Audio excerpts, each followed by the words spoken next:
Yes. Yes. There we go. You talked about perseverance, being persistent in doing something despite the challenges.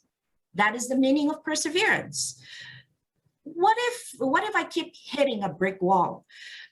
Do I tell myself at some point I have to stop? How will I know maybe this is not the path for me? When will I know that this is not the path for me? Would you answer that? That's a great question, Janet. You know, all of us are marching towards our own destinies or destinations, isn't it? So, Yes. first of all, we need to identify what's our life's purpose. Why did we join this industry? That's the main thing. So, you know, once we realize the passion behind the purpose, nothing can stop you from reaching your goals. That's my learning. So what I was trying to point out with that first point, perseverance, one more try, is, you know, just like you exactly said, we hit brick walls often, many times. Yeah. You know, the majority of the people, or many of us, when we hit a brick wall, we say we can't see the next side. We can't see. You know, we stop and we, you know, quit. So the topic here is perseverance. One more try. Never quit. You know, if you know the passion behind your purpose, you know, that is our goal, our destination. So, and if that is added to some fuel, that the fuel is what you're doing right now, maybe in the insurance industry or any industry, you know, you're working and you know the destination, you know the milestones to achieve the destination. Brick walls or glass ceilings might come up often. It is our job to break and move forward. Otherwise, we fail. So, to the second point of your question, there are chances for many of us. Maybe that is not the right path. If that is not the right path, there is chances always to take a U-turn or make corrections. So that is also possible.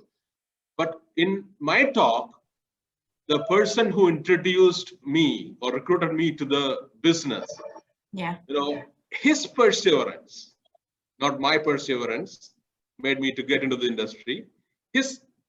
I rejected him many times. I stopped taking his calls after a week of his persistent follow-ups. Then again, you know, the passion behind his purpose, actually I say that way only, he knows the passion behind his purpose. That is why he was persistently following up on me. And one day I thought of meeting him. Actually, the meeting lasted for maybe the whole day. And in fact, he asked me certain questions, which actually helped me open up my closed minds. That was the whole topic about FIREWALK self-discovery. So that's coming to the next point. So here, what I'm trying to tell you is that, you know, we must find, I'm putting this point across to all attendees, find out, this is your action point today. What is your passion behind your purpose? That is your why. Once you find out your why, definitely you will find out steps to overcome all the obstacles, all the brick walls during your journey. So that's how you need to go ahead.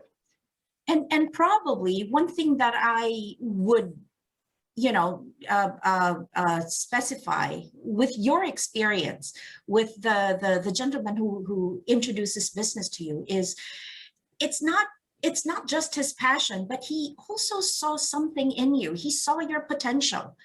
I mean, you said that he was very persistent in wanting you to, in inviting you to come into the business. He must have seen something in you to say that, hey, this guy, he'll do very good in this business, right?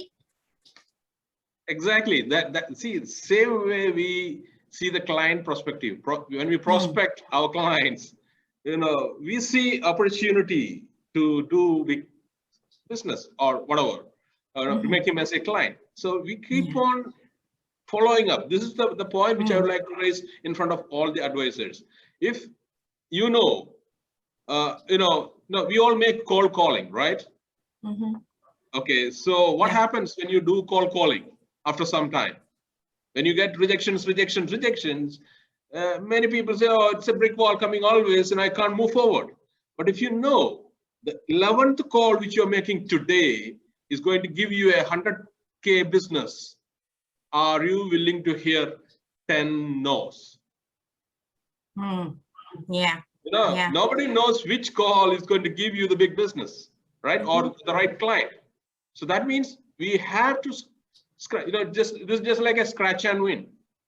Scratch, you have to scratch all the people whom you meet, or you have to scratch all the numbers you get. You don't know when you're going to win. So that's how it is. So that enthusiasm we need to build within, and willing to take, never quit attitude. Never quit attitude. And as you said, no, you might have seen something in me. So that was the biggest point of motivation for him to keep on following up on me. That's right. So both ways it could be, useful. Yes. Go ahead. Yeah, beneficial for both of you.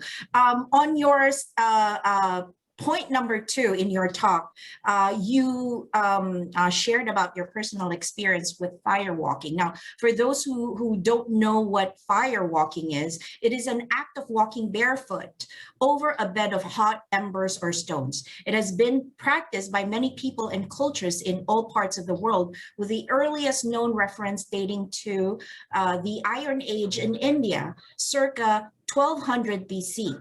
It is often used as a rite of passage, as a test of an individual's strength and courage, or a religion as a test of one's faith. Now, explain again how you used firewalking as a metaphor for an advisor to succeed in this career. Firewalking, first of all, I don't, it's a disclaimer, it's a dangerous activity. So we don't encourage anyone to go and do it until or unless there is a particular reason for it. Yes, firewalking I did, in my earlier career days, maybe 20 years back. So when I was asked to do it, to experience the impossible, I first of all thought, firewalking, a barefooter walking over this, whatever so-called goal or whatever it is, it's not possible to me. This is just like when we were about to begin new ventures in our life or business or whatever it is, when we were about to do new things, somebody within us will tell us, hey, can you do it? It is impossible for you. It's a no way, can't do it. So suddenly we back up. This is what happens generally. During this activity, when I was there, as I mentioned in the talk, I saw people around me doing it. Then another thought came to my mind. If they can, I can. If they can, what is the difference between us? Maybe some mindset difference. So I am here to make a change in my life or to see my next level. So I must do it. That was a firm self-talk. If I can do it, if they can do it, I can. So if you can, Janet, I can. If I can, all of you can. So that self-talk gave me the power to move forward and take my first step. Always taking the first step is important. Immediately after doing that activity, I felt I did something which I thought was impossible. That means I sensed a bird flying out of my ear. That was my fear. Exactly, that's how I explain it to everyone. So generally, after firewalk, many people won't talk about it, or some people will experience this. Some people won't experience it. Why? Because many people does it because of influence of others. We see other people doing it just for the namesake, or I do it, I did it. But I did it from within. That's why I found out my impossible. And that helped me to move forward in life. And that helped me to reach where I am today. So FIREWALK was or is a good tool to uncover our fears. That's the way I present it. So fear of failure can be removed from us by using this tool. And that was actually my next question, to use this activity and see this as people influencing us. But I think you've answered it. It is not to impress other people, but it is to tell ourselves that we can do it. And for us to be able to be consistent in going through the firewalks of our life, we have to believe in ourselves and know within ourselves that, hey, it's not because everybody is doing it, but because I can do it, right? Exactly. Great. Now, on your third point, in the power of questions, you shared the pattern of asking why first, followed by how, and then ending with what. So should my why be the center of everything I do? Like, not only in my practice, but also in my spiritual life, my relationship with my family and friends. Should it be the center? Should my why be the center? Yeah, Gerald, that's another great question which you are bringing it up. The power of questioning is a great tool. Again, we can use as advisors. At the same time, the why followed by how and then what. Okay, and we are the center. That's why. It's our why. That's correct. First, as I mentioned earlier, we must know the why. Okay, if you don't know the why, what is the why?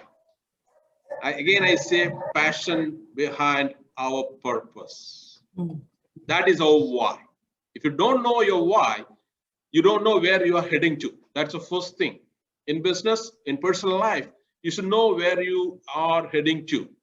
If I don't know today, if you don't call me yesterday or fix this meeting, I don't know there is a why here. This is another why. So I won't act.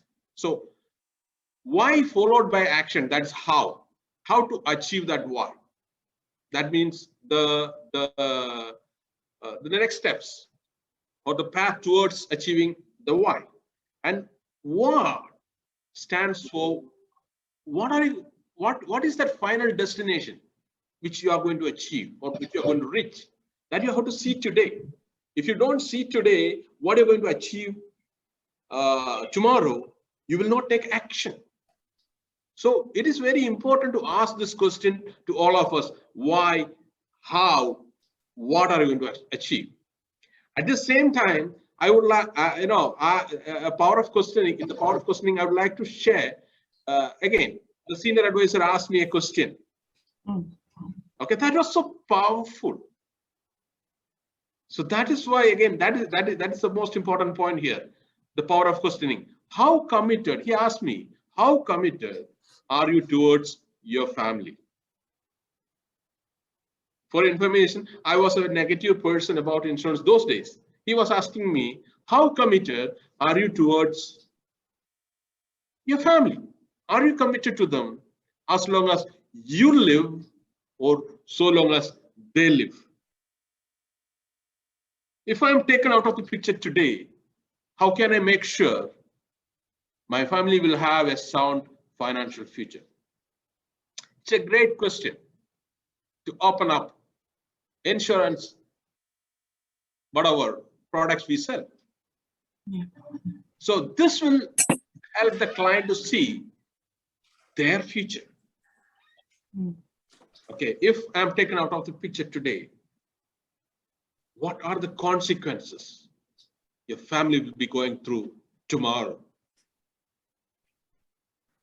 Then keep quiet. Automatically, people will see that consequences. That is connecting an emotional scenario. Next question, if you're not there, you haven't done anything, what they will do. So,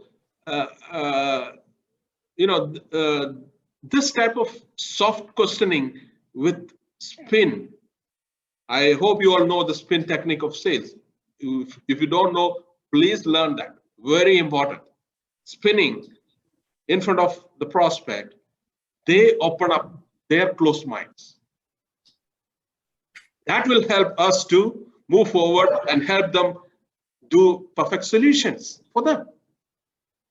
So power of questioning is that it is very important in our business to ask powerful questions. Learn questions like what I asked earlier, or learn questions like my senior or that senior advisor asked me, and keep ready with you. These are tools which helps you during our fact-finding process. So I hope you got the point. Yes, definitely. And we are on the dot. 10:20, we are done.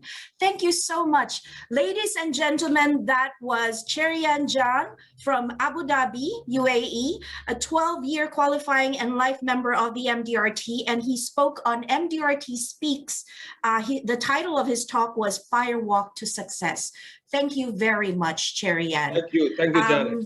Yeah, so that was a lot. That was a lot. And our next speaker, our next guest is from Jakarta, Indonesia, an 8-year member with Court of the Table qualification. And he was on the MDRT annual meetings focus session. And his topic is on insurance as a dream guarantor for millennials.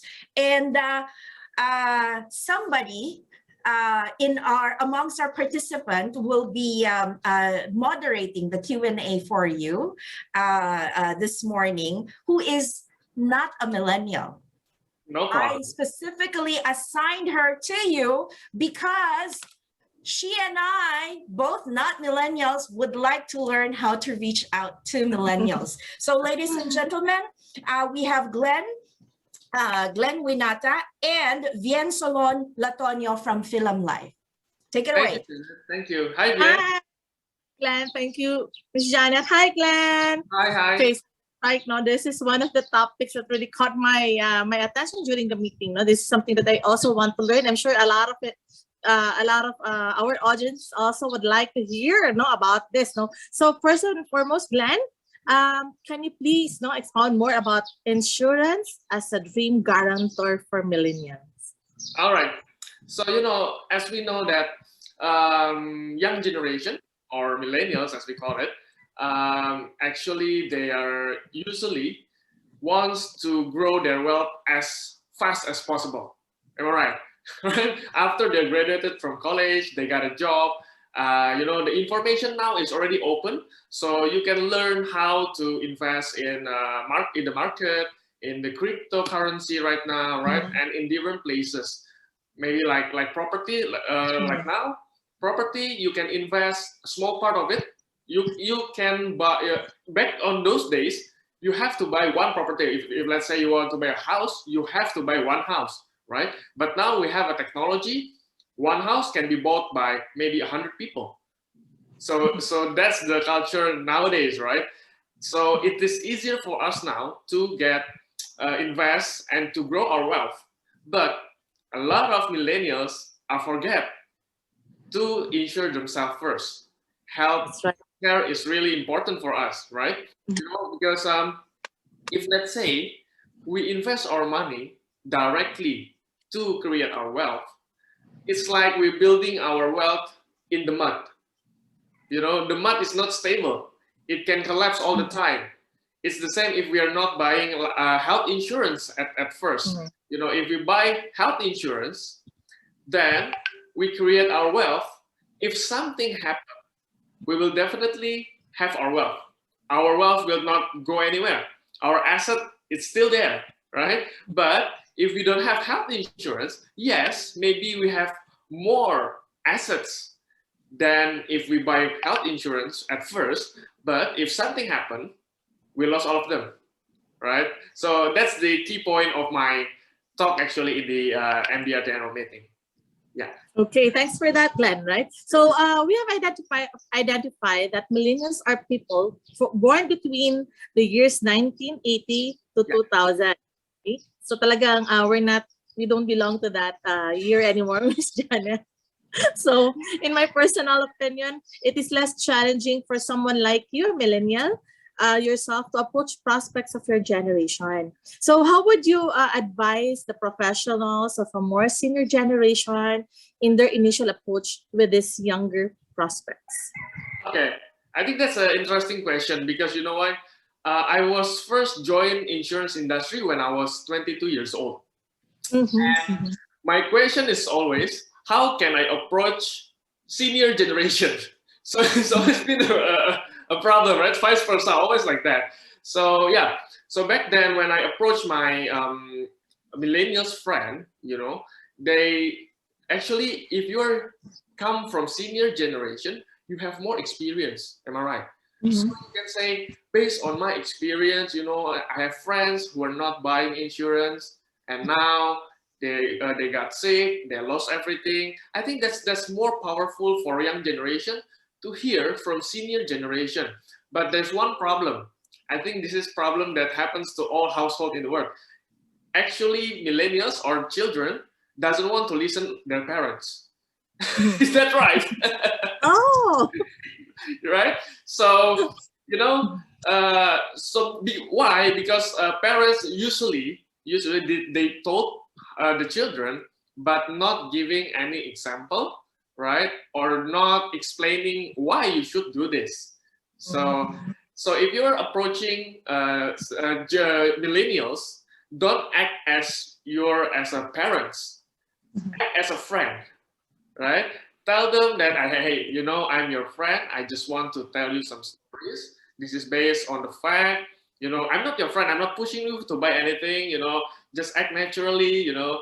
And yeah, the one who actually explained insurance to me, that opened my eyes to become an insurance agent, is also from senior generation. Because she was told me that, you know, people always need insurance. Insurance will always developing, you know, it will never die, right? From people, if people still having a children, then insurance will not die, right? When people is still sick, insurance will not die. When people still die, insurance is there. So yeah, I think just act like a friend. Act like a friend. You can approach them. Yeah. That's a very good tip. No? So don't act like a parent, but act like a friend.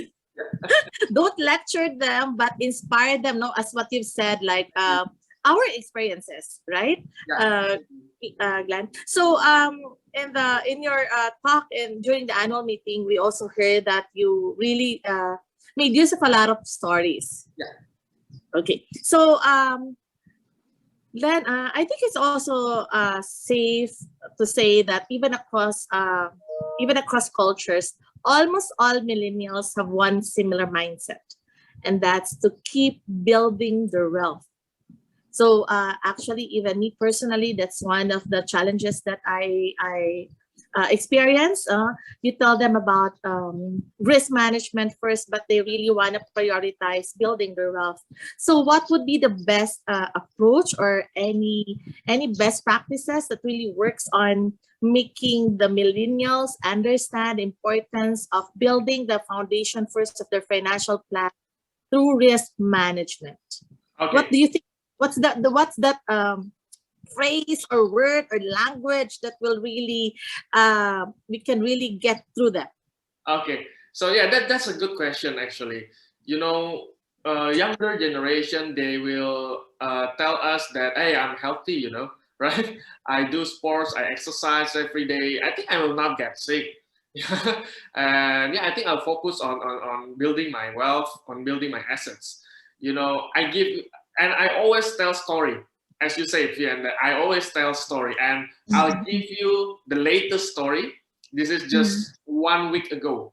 You know, we are now focusing on COVID-19, right? And in Indonesia, the situation is really bad. Like more than 50,000 people got positive yesterday, and almost all hospital is full. You know, almost oxygen is empty. It's bad in here. And people tend to tell me, what, Glenn, I don't want to buy insurance, because COVID-19, if we got COVID-19, then all we can do is stay at home. We cannot go to hospital because it's full. It's very full.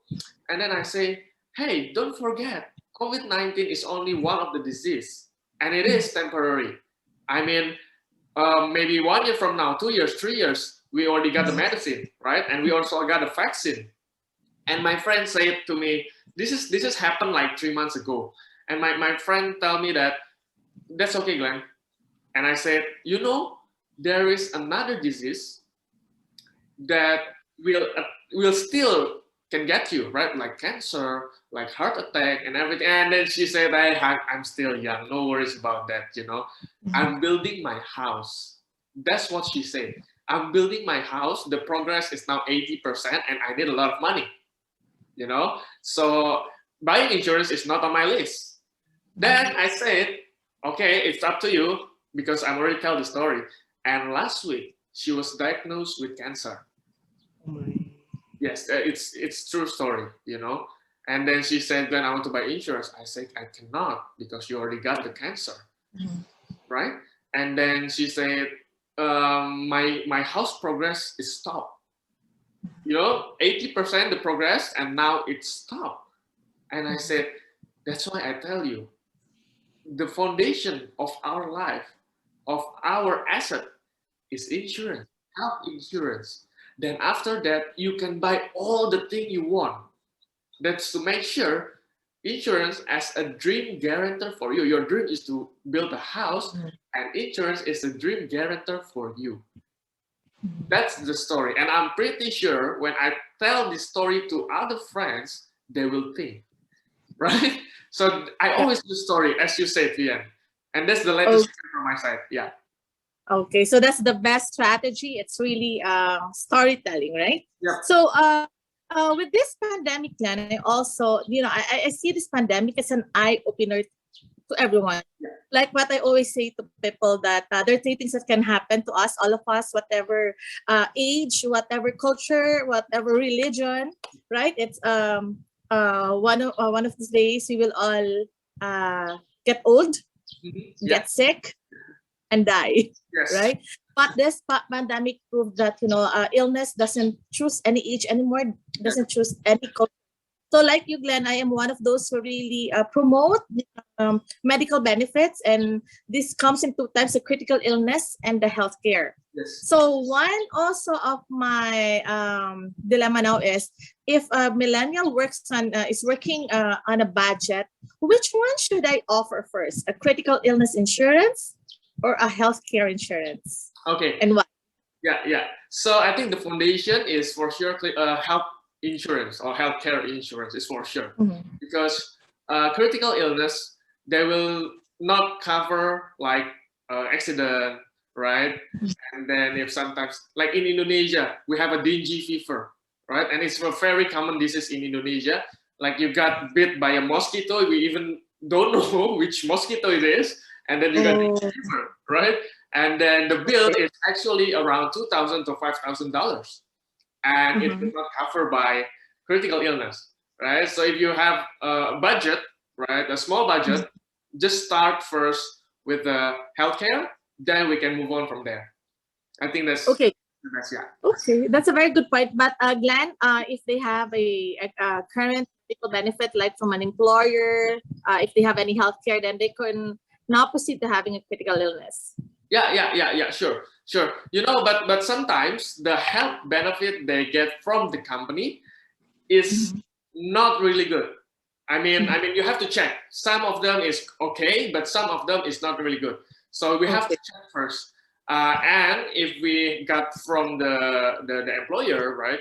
Like my father's stories, when he retired, the employer will not pay for the benefit anymore, right? So some of my clients, I advise like this. So why don't you buy a private health insurance and ask your company not to buy you a group health insurance, and the budget, you can give the budget to me and you add on.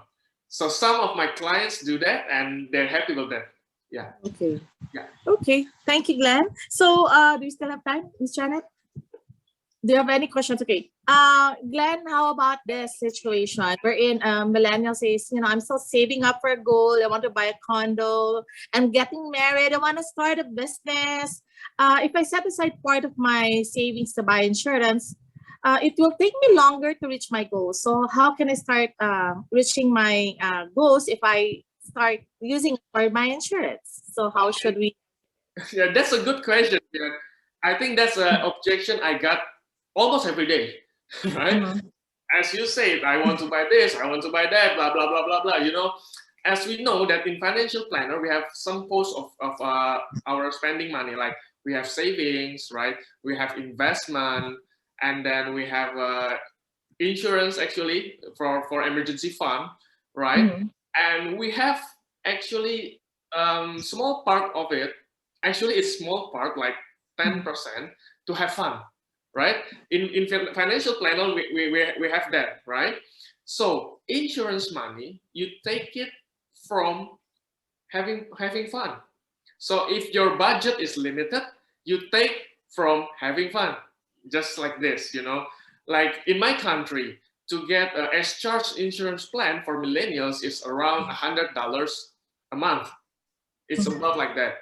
And millennials, they love to buy coffee. Like I think in every place around the world, they love to buy coffee. They love to work in the cafe, right? And you know what? To buy 1 cup of coffee in Indonesia is around $3. Around $3. And in Same here. It's same, right? And in one day, they Yeah. can buy 2 or even 3 cups of coffee. Am I right? Right? If you buy 2 cup of coffee, that means $6. $6 times 30 is $180. It's more than enough to buy S-Charge insurance plan, right? So I tell them, why don't you make more sacrifice so your life is safe?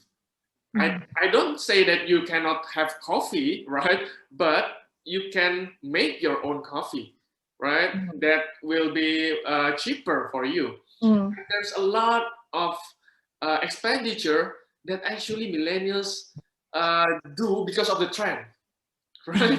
Because of the trend that Cherian say that we don't use our money to impress people, right? But we have to impress ourselves, right?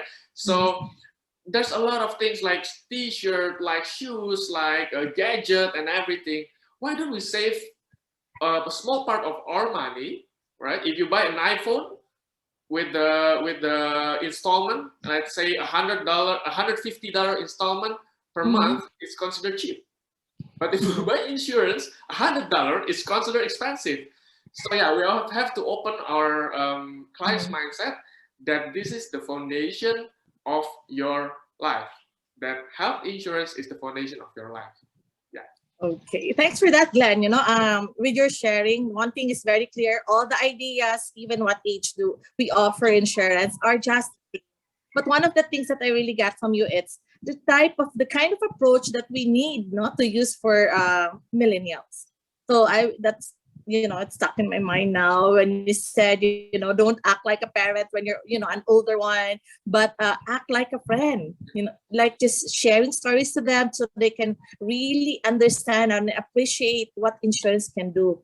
And lastly, Glenn, I just would like to ask, so since millennials are very keen on building their wealth, one of the plan that really attracts them right now in the market is the variable life insurance. So is it something that you also have I'm sure it's something that you also have in Indonesia, the variable life?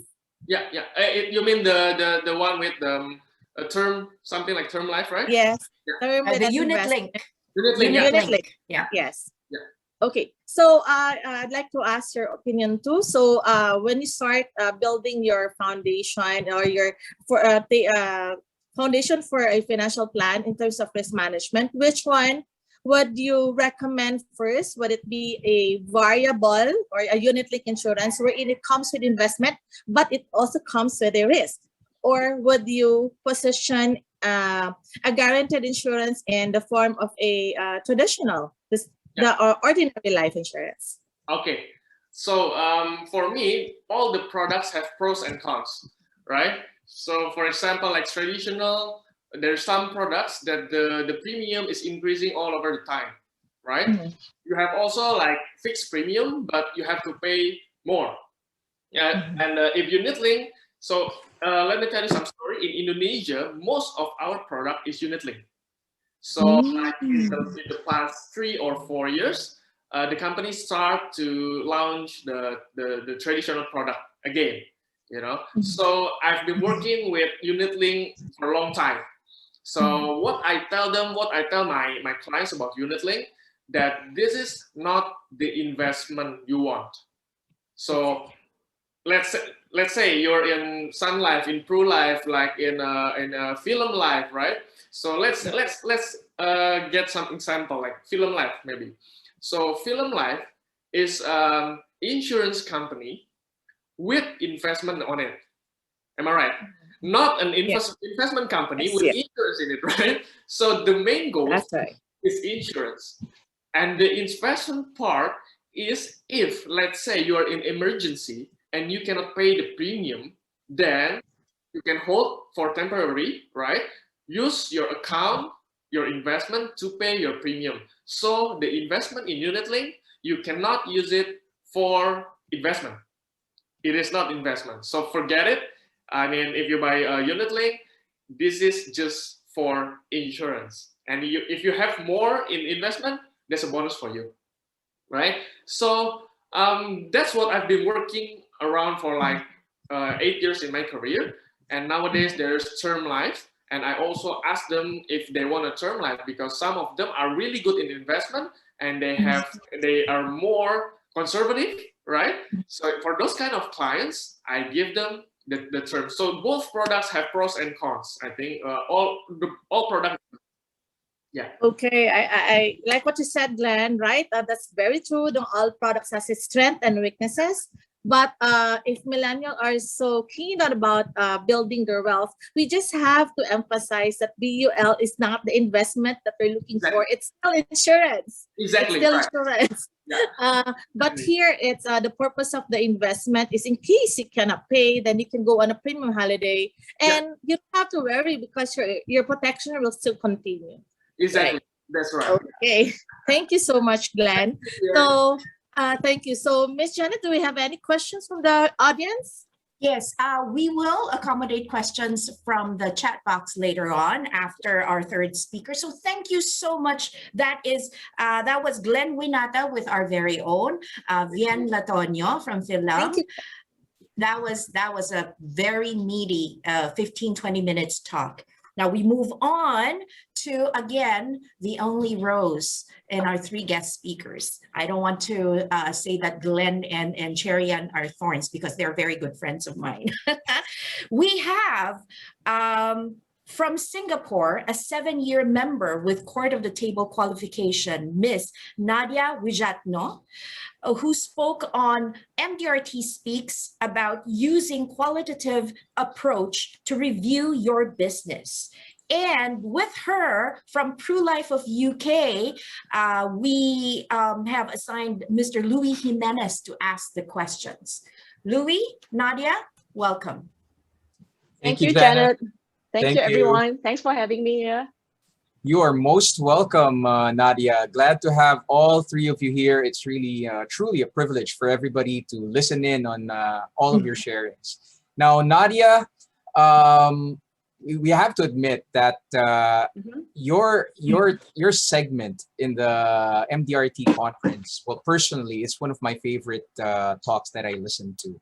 Oh, and thank you. It's primarily because you touched on something that probably a lot of us don't really get to focus on, all right? Right. Which is, the qualitative aspect of the business. As we all know, Right. I guess this is true for everybody across all countries and the different companies that we're with. It's such a metrics driven business, right? Exactly. It's numbers driven business that sometimes we get lost in all of these numbers that we're looking at, the numbers that we're trying to attain, the targets that we want to achieve. But you touched on the qualitative aspect of managing the business. So when it comes to your qualitative reviews, know, it seems that you really have this sort of schedule when you do it, but how regularly do you do your qualitative review? Do you spend as much time doing that qualitative review as much as you devoting time when it comes to your quantitative reviews? Thank you, Luis, for the question. Now, in the past, I would always have a planning day once a week. And I used to do it every Saturday, then I've shifted it to every Sunday. So I would set aside 2 hours per week. So what I would do is I would review back my schedule from the previous week. Who did I meet? What cases did I close? It's exactly like what I shared at MDRT Speaks. How many appointments did I have? How many referrals did I receive? I would do that every week. But after being in the business for a few years, you would notice that why is it that there are certain weeks you feel that you've been working very hard. You've had like maybe 15 or more appointments, but you just aren't closing any cases. Maybe you are, but not a lot. But you feel very tired, or you feel very miserable, or you feel very drained. I'm sure many of you, can relate at some point in your career. So that got me to thinking that there's something wrong in the way I analyze my business that needs a lot of tweaking. So that's when I decided to not just look at the numbers for its face value, but look what is beyond the numbers. Am I really meeting the right kind of people? So then I started to look at the profile of the people that I'm meeting. Like, do we click? Can I connect well with them? Do they even like me, or do they dread meeting me? Do I dread meeting them? Yeah. So I started to do that probably around 5th or 6th year in my business. And I can see that not only did I truly become more productive, but I became happier in my business as well. And it's not so much about working hard, but it became about working smart and being a very happy advisor. And when you're a happy advisor, your clients can feel it too. So it's like a cycle that repeats itself. Yeah. So to answer your question, how regular I do it, it's still once a week. About 2 hours. Yeah. All right. So you actually answered the next question that I was about to ask, which is how much time you really spend on, reviewing your clients. And it's one of the points that you raised with your answer is that, it took you something like 5-6 years to really get into it. And I do believe it's what really helped you achieve court of the table status last year, right? Definitely, yes. So you also touched on something which is quite trivial to some of us, because we all know that we receive a lot of objections, we receive a lot of rejections, and we have been taught that you can try as many times as you can, do your best, as what Cherian also mentioned a while ago. But I do believe that some of us miss this important step that you mentioned in your talk, which is introspection. Asking yourself, what happened? Can you tell us how you go about that? What is the process that you go through when you do that introspection, that self-assessment of what you're supposed to do better rather than what you did wrong? Yes, that's a great question, Luis. So what I like to do is, after I end an appointment, be it a good appointment or a not very good appointment, I would, if I'm outside pre-COVID, I would sit in my car. I would just basically go through the whole flow in my head. What did I say? How did the person react? And was I maybe talking too fast? Maybe I didn't explain something in detail. And I'll just basically replay the whole thing in my head and think to myself, what is it? What are some things that maybe I could have said to help him, to help the client make the decision on that day? Or did I maybe make an assumption I should not have? So and then something that I like to do is I like to call my staff, my personal assistant, and I rehash to her the whole appointment in my head. So this just happened, and then I said this, then the person reacted this way. But I think I shouldn't have done that. I think maybe I shouldn't have used this sort of presentation, or maybe I should have offered more options for this particular client. And I think I should have set more time, because in the end it felt too rushed, so he couldn't decide. So I like to do that at the end of every appointment. But if I can't, because of COVID, now everything's on Zoom, right? So a lot of the days we have back-to-back appointments, then I'll try to do it at the end of the day. I just I think it's important to spend, be it 30 minutes or 1 hour, just look back at your calendar and see, have a really good run through in your head. Who do you meet and the flow of the appointment, what could have been improved? Maybe you went off point, maybe you should have used an agenda, maybe you used the wrong presentation style. So I would say the best time to do it is right after it. Yeah. All right, wonderful, wonderful. That's really important, and I think everybody here will promise to really make time to do that self-assessment, because it's such an essential thing to do, especially nowadays. Now, still linking it, you know, to of course appointments that didn't materialize, or appointments wherein you weren't able to really close the client or have the client sign up. After you've done, okay, that assessment or that qualitative review, what do you do next? Do you still stay in touch with the prospect? You know, do you have intentions of reaching out again in the future? If so, you know, how long do you give yourself before you reach out again to that same person? Can you walk us through that? You know, what's your strategy when it comes to those situations? Sure. Now for this, I have learned the hard way. So in the past, okay, before I use the qualitative analysis, right? Basically, follow up means follow up. You say get back to you next week, I get back to you next week. You say get back to you next month, I'll get back to you next month. But next week becomes next month, next month becomes next year, and the year after that, and the year after that. So I had follow-ups as long as 3 years, but the client wasn't sincere to begin with. So by coming back to the qualitative aspect, right, because I think our values don't align, we cannot connect also. And for me, I also segmentize my clients, right? Your A, your B, and your C. So instead of thinking based on his income level and occupation, he should belong to an A, nah, he's probably a B or a C. Correct. So then I know I should not focus too much time on such prospect. I should focus more on the real A and B, who are responsible and who give me positive responses, who are serious about getting their financial planning done. So after you make this decision, what will happen is for those group that are in the C, normally I would delegate them out to my staff to do the follow-up. So there's still some basic servicing level that is done. But for you personally, at least you spend more time, more effort thinking of ways of how you can value add the group that really matter, who are the A and the B. Yeah. All right. Wow, great points. It's such really an eye-opener, especially, you know, with the business climate nowadays, wherein, you know, the competition is really intense. You do know that, for example, for every person that you speak with, probably that person knows about 2-3 other financial advisors. But a great point that you made there, you just mentioned it, is that, you know, you put, you know, having similar values at the top of the totem pole when you're reviewing your clients.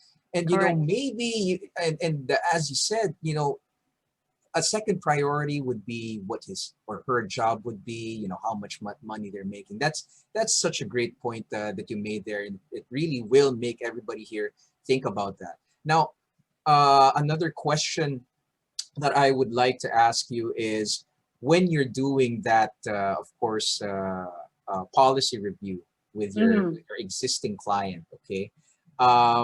You also pointed out that aside from reminding and reviewing the client's policy, all of the benefits and what the reason is why this particular client got this plan, you also asked, you know, a few questions, and you really wanted to get feedback from the clients. How essential has this been, you know, when it comes to you getting repeat business from that client? And how essential has it been also, not only with repeat business, but this client giving you personal introductions to people that he feels, he or she believes that, you know, would really need your services? How has this helped your practice and your business? I would say if there's one thing I wish I would have started in my early days in my career, it would be this. It would be asking for feedback from day one, from your very first client. Because many times, even though we do self-introspection, like your previous question, what you think you have done well may not be perceived the same way by the client. For example, when I started asking for feedback, right, the number one reply they would tell me is, you are very not pushy or not aggressive. And in my mind, I never thought that would be an outstanding quality that would make them want to work with me. I had no clue at all.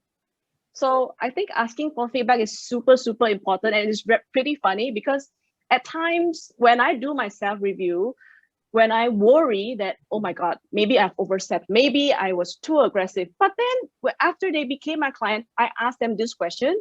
They tell me, no, you are not pushy at all. So you may think you're pushy, but they don't perceive it that way at all. So I think it's important to know your strength and what you're good at and how you are being perceived so that you know whatever you're doing is right. You just repeat it. And then because of this quality that your client appreciates in you, that's how they do repeat business. That's how you get referrals from them as well. All right, wonderful, wonderful sharing. Thank you so much, Nadia. Thank you. Janet, I'm all out of questions, but I do believe we want the others, you know, to ask our resource speakers questions that they may have, at least for the next 5 or so minutes of our segment. Yes, yes. We have comments actually, and one question posted in the chat box. And I think this was during Glen's segment.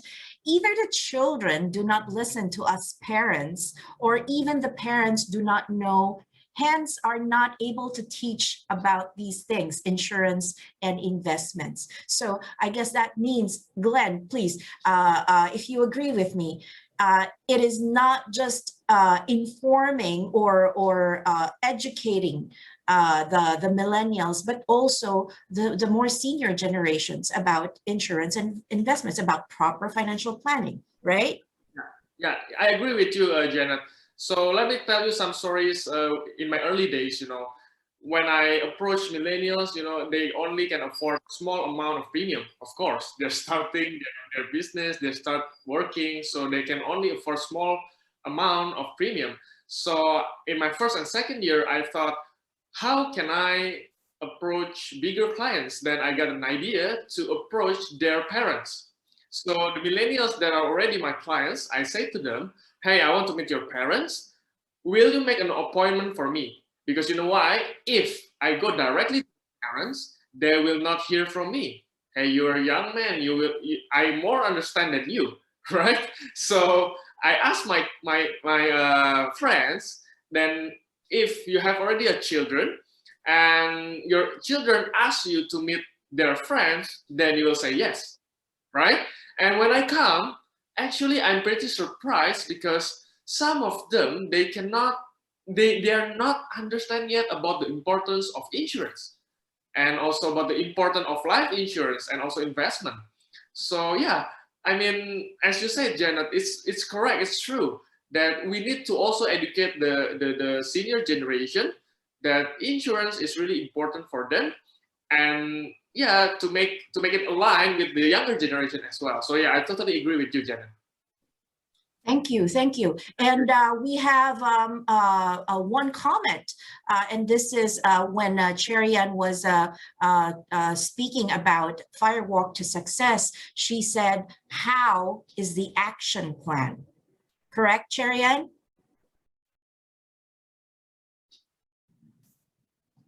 Yep. Yes, Janet. Yeah, yeah. And, you know, before we get to how, we have to find out our why first. Okay, so I'm moving down the chat box. It's also said here, and this is highlighting what Glen just shared. Life insurance is a dream guarantor. That is beautiful. And foundation is healthcare insurance. There we go. There is a question here posted, and I would like to hear from all three of you. Is it best to do term rather than buying VUL, but over time, it would be more expensive? Would you like to comment on that? Let's go with Nadia first. Yeah, okay. So Janet, for my case, right, from my experience, especially because of COVID-19, I've had clients who took up unit links like about 10 years ago, 5 years ago. And now because of what's happening, they either get a income, their income has dropped, or they have lost their jobs and they're running into financial difficulty, but their coverage is not affected. Their coverage is still guaranteed, as what Glenn mentioned. So, and in case they need money, they can make withdrawal from these policies. So I use this story to share with prospects who are contemplating, should I get term, invest the rest, or get a unit link? Then I'll let them know you have this benefit. Yeah, if it's a term plan, what if you lapse the policy? What if you cannot afford to pay and you lapse the policy, your coverage is gone? Your family doesn't have any backup funds. But if it's a unit link fund, at least a unit link policy, at least it has this feature. Yeah. How about you, Cherian?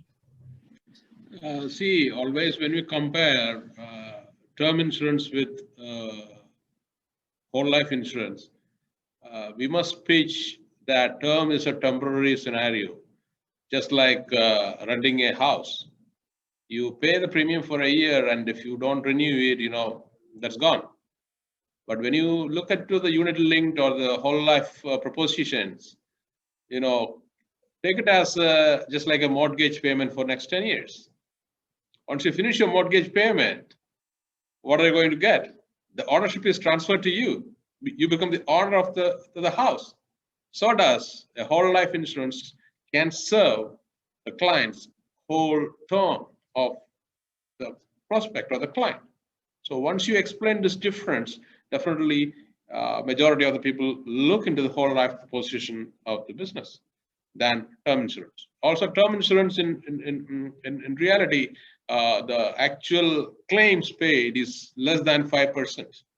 So majority of the term insurance get lapsed. That's a possibility. There's a possibility for that.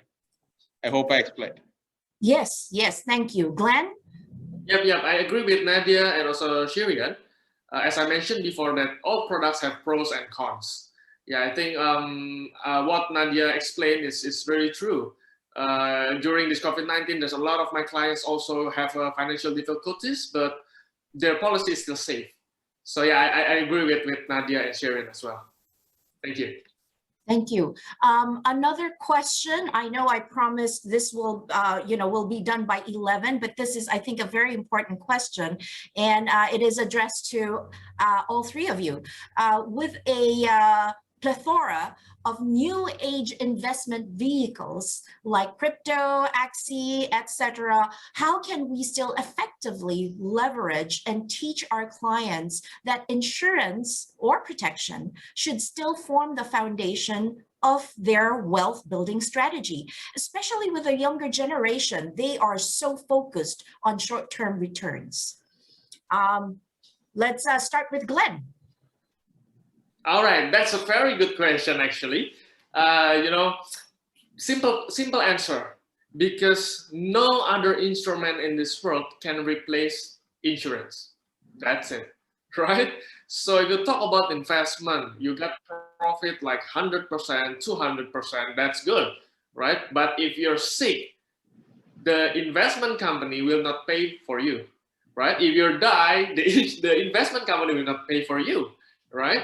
In insurance, let's say, if you buy like $100 per month for young generation, right? It's about $1,200 a year for their policy plan. You got the benefit of around $200,000 a year, $200,000. So if this year you use $10,000, next year you will still get another $200,000 worth of medical bills, right? If you're in hospital and everything, you will be covered. And that $200,000 you'll get every year until your age of 99 years old. So every year you got the benefit of $200,000 if you are in hospital or need treatment in hospital, right? So no other instrument, even it's crypto, even it is money market and everything, there's no other instrument that can replace this. So I think that's the answer. Thank you. Thank you, Glen. Cherian? Yeah, I agree to Glenn. It's a great question, and at the same time, he answered well. My view is, we must pitch diversification of assets or asset allocation. When we all need assets, fixed assets, instruments like bonds, guaranteed funds, or volatile funds. At the same time, you need an area where protection is needed. Protection is part of asset wealth management. Okay, to protect, the base is the protection. If you don't protect your today's income, how can you save above that? You're building an asset, you are building a wealth. So wealth cannot be built without protecting the person from earning his tomorrows. So that's the way we can support this question. Wonderful, wonderful. Nadia? I agree with Glenn and Cherian also. So if this is a client who is not so familiar with financial planning, I'll just ask a very simple question. Mr. Client, have you ever seen a ship or a boat without a life buoy? If today you're on a ship, you're carrying your money, your savings, your investment to go to a destination, would you go on it if there's no life buoy, if there's no lifeboat? What if you encounter a storm? What's going to happen? Now, in financial planning, we have to plan for the best case scenario and the worst case scenario so that your best case scenario is secured. I'll just keep it that short. Wow. Yep. And the client will be asking you, where do I sign? Thank you so much. And that is, that's the only time we have for this. Thank you so much, my dear friends. Again, I would like to introduce our guests who are not only MDRT members, but they were speakers at the 2021 MDRT annual meeting. We had Cherian John from Abu Dhabi, UAE, 12-year qualifying and life member. We have Glen Winata from Jakarta, Indonesia, 8-year member with Court of the Table qualification, and Nadia Wijatno from Singapore, 7-year member with Court of the Table qualification. Thank you so much, guys. Really appreciate this. I would like, before we let everybody else go, I would like to acknowledge the participants who helped me organize this event this morning. We have Aurora Yao from Sun Life Financial, Gerald Andagan from Philam Life, Louis Gimenez from PruLife of UK, Mitzi Adlus from PruLife of UK, Shirley Lamoon from Sun Life Financial, and Viensolon Latonio from Philam Life, and yourself, Janet Nang from Sun Life. Maraming salamat. Thank you so much to everybody. May I request the participants and the guests to please stay on Zoom for a picture taking after everybody leaves, and everybody else, thank you for attending this morning's discussion. We are hoping to have more of this in the future. The objective is for everybody else to learn from MDRT members. So maraming salamat as well to everybody. Bye-bye. Participants and guests, please stay.